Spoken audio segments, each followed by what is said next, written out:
வணக்கம். இந்த வீடியோவில் சற்று முன் 6% மாத சம்பளம் உயர்வு, அரசு ஊழியர்களுக்கு ஹாப்பி நியூஸ் சார்ந்து தகவல்களை பார்க்கலாம். 8வது ஊதியக்குழுவை முன்னிட்டு மத்திய அரசு ஊழியர்களுக்கு பெரிய மாற்றங்கள் வர இருக்கிறதா என்ற எதிர்பார்ப்பு அதிகரித்திருக்கிறது. சமீபத்தில் NCJCM முன்வைத்த பரிந்துரைகள் வெளியாகியுள்ள நிலையில் அமல்படுத்தப்பட்டால் சம்பள அமைப்பில் மாற்றங்கள் ஏற்படும் என்று கூறப்படுகிறது. குறிப்பாக குறைந்தபட்ச அடிப்படை சம்பளம் 18,000 ரூபாயிலிருந்து 69,000 ரூபாயாக உயர்த்த வேண்டும் என்பது முக்கிய கோரிக்கை.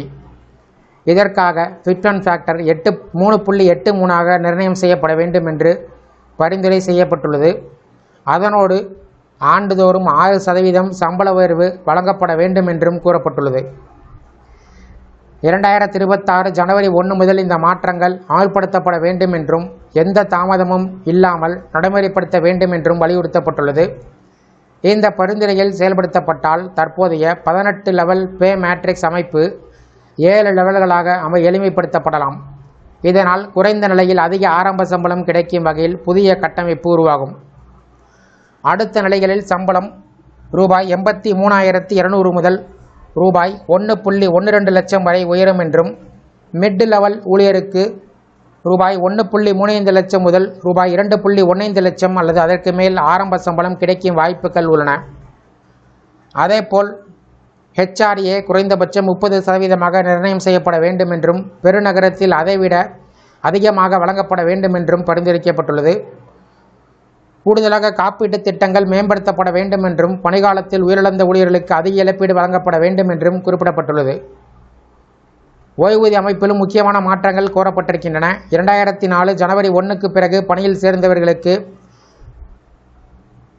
பழைய ஓய்வூதிய திட்டத்தை மீண்டும் அமல்படுத்த வேண்டும் என்பது முக்கிய கோரிக்கை. ஓய்வூதியம் கடைசியாக பெற்ற சம்பளத்தில் 67%ஆகவும், குடும்ப ஓய்வூதியம் 50%ஆகவும் நிர்ணயம் செய்யப்பட வேண்டும் என்றும் பரிந்துரைக்கப்பட்டுள்ளது.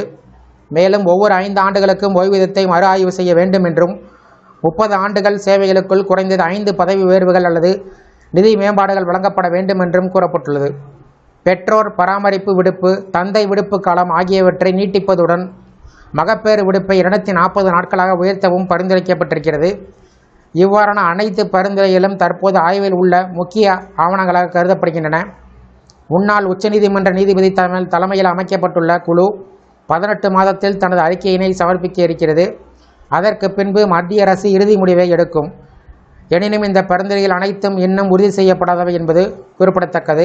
அவை முழுமையாக இல்லாமல் அல்லது பகுதியளவில் ஏற்றுக்கொள்ளப்பட்டாலே மத்திய அரசு ஊழியர்களுக்கு உண்மையான சம்பள உயர்வு மற்றும் நலன்கள் கிடைக்கும். இருப்பினும் தற்போது வெளியாகியுள்ள இந்த தகவல்கள் ஊழியர்களிடம் பெரும் நம்பிக்கையையும் எதிர்பார்ப்பையும் உருவாக்கியிருக்கிறது.